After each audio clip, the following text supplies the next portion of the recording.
Pre-Columbian presence of Africans and Muslims in the Americas. At issue is possibility of the pre-Columbian presence of Muslims and Africans in the Americas. Multiple sources as evidence suggest that Muslims from Spain and West Africa have arrived in the Americas at least 5 centuries before Columbus, which is plausible given their level of education and expertise in navigation. In the 12th century, Al-Sharif al-Idrisi, 1097 through 1155, an Arab geographer, reported on a journey of a group of North African seamen who reached the Americas.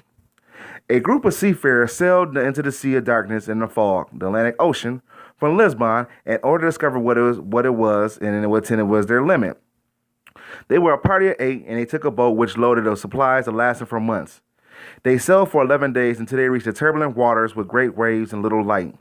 They thought they were perished, so they soon turned their boat southward and traveled for 20 days. They finally reached an island that had people and cultivation, but they were captured and chained for 3 days. On the 4th day, a translator came to them speaking the Arabic language. He translated for the king and asked him about their mission. They informed him about themselves, and then they returned to their confinement. When the westerly wind began to blow, they were put in a canoe, blindfolded, and brought to the land after 3 days of sailing. They were left on the shore with their hands tied behind their back.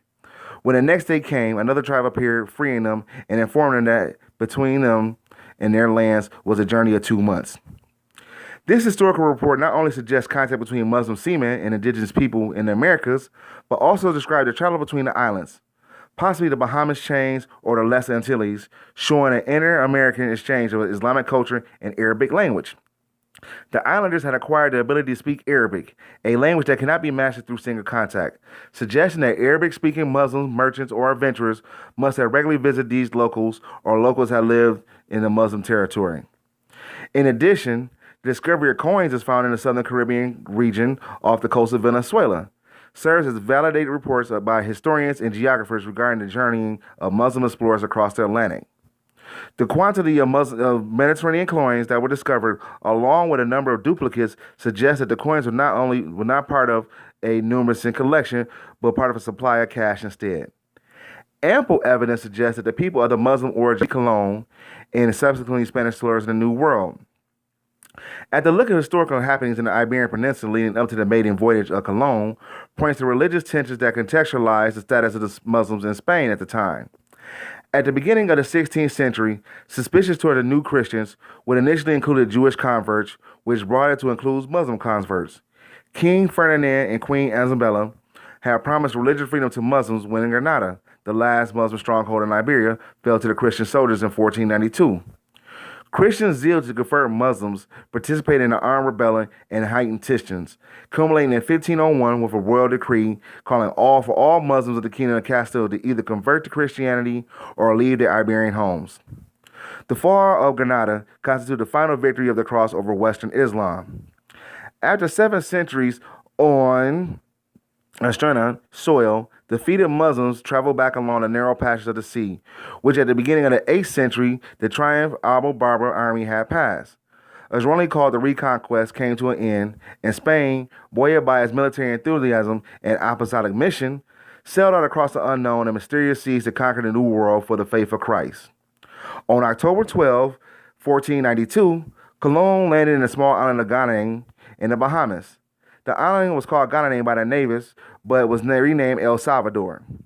Ghana is derived from the Mandinka and the modified Arabic word Ghane, which means brothers, and Hane, an Arabic name meaning Hani brothers. Leo Weiner's account of the discovery of America is crucial because it presents a Western perspective of Muslim culture in America. The works of Ivan van Sertima and Alexander von Runnel represent the 20th century scholarship that has stated directly or indirectly there was a Muslim presence in the early Americas.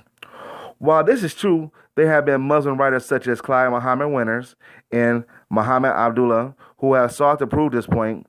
It is more of a telltale than others have conceded such evidence of pre-Columbian and post-Columbian Muslims here in America. Indeed, early explorers who used these maps are derived from the work of Muslim scholars who possess advanced geographical and navigational techniques. The film Amistad recognized a Muslim presence in early America, portraying Muslims aboard a slave vessel performing their daily prayers while chained together on the deck of a transatlantic passage. Many of these Muslim slaves were either discouraged or forced in Christianity. Despite this, many first-generation slaves remained steadfast in preserving their Muslim identity. And due to the slave condition at the time, this identity was largely lost among later generations. Evidence indicating pre-Columbian travel by indigenous Americans to the islands off the western coast of Africa included the early Portuguese description of the population of Azores and perhaps Africa itself, but to add another dimension to the cultural exchange. Insofar as the travel in both directions may enhance both the prospect of a transatlantic exposure to Islam, Western African versions of Islam might have been influenced by indigenous African concepts as well. There are still artifacts in this land called America, which shows African presence predating Columbus' revival. One clear example of this regarding pre-Columbian African civilization in the United States, that would be the many states that are named the United States today. Such a state as California was a black Indian queen called Caliphas. The other state of Alabama was the name of the Nubian Sudanese Alabama from the Wichita Nation. Research that exists that tells that Albuquerque from Mali arrived 200 years before Columbus. Even before that, Africans of the early Egyptian dynastic periods arrived in 3100 to 2100 BC. To read of the West African Mullah scholar like Mansa Musa in Opportunity is titillating. To study the translation of these powerful manuscripts from the eras is illuminating. Mansa Musa gave a clear testimony in 1324 CE of such voyage financed by his predecessor. It's one thing to read about towering figures of the ancient Muslim world like Al-Idrisi and Al-Bunyan. Al-Idrisi and many others who laid the foundation for Western science of history, geography, cartography, and sea navigation is another thing while studying their work. Both Ashras and Monitors wrote of the Muslim American African transatlantic excursions into the Western world, which was already talked about. These references point to what a non-expert activist dismisses as wish fulfillment. Whether the evidence continues to support the existence of Africans, this evidence can be found on the ancient Arabic language map, which lists Native American tribes in both African names and words. This evidence proved that ancient and modern African languages are embedded within the Native American culture, language, statues, diaries, and artifacts. All this information has been dismissed as wish fulfillment would destroy the European idealistic notions of history rooted in white supremacy. Prior to Albuquerque II of Mali and the Moors of Spain, there were the Egyptians and the Phoenicians who also traveled to Americas. According to Dostal Sistros in his book, The Library of History, Book 5, Chapter 19, verses 1 through 5, the Phoenicians in discovering America, he states that, "But now we have discussed who relates to the islands that lie within the Pillars of Hercules, and we should give account of those which are in the ocean. For there lie out in the deep, off of Libya, Africa, are islands of considerable size and situated in the ocean that is a distance from Libya and a journey of a number of days west. The land is fruitful, being much mountainous and not being a level plain of surpassing beauty. Through it flows navigable rivers, which are used for irrigation, and the island contains many parks of planted trees and varieties of gardens and multitudes which are traversed by streams of sweet water.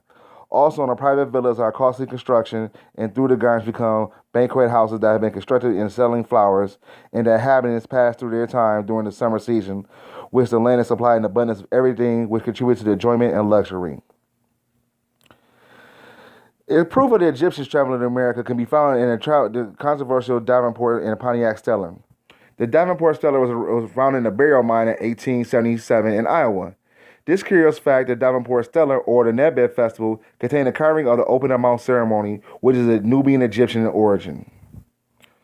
So there you have it. I can keep on going more and more on this, which I should, because a lot of people getting stuff twisted. That a lot of these artifacts finding around here are just African artifacts, and this is just from the conversion back and forth, you know what I'm saying, of Africans and Islam going back and forth doing what they think. Every black man, to quote a secret society, every African is a navigator, every African is a traveler. So we've been over here for a long time. And they're not just indigenous to the people, to the land. We are Africans. I know some people, some messed up scholarship is trying to push that. But it's just a falsehood and just, them trying to escape the thing of being African. And also shitting on maroon history, you know what I'm saying? Which you're going to get into a little bit more later. Well, I hope you enjoyed the video. Much love. Please subscribe to the channel, and we're going to keep on dropping African history like this all day at Cafe, all day, every day, all day. Peace and have a wonderful day.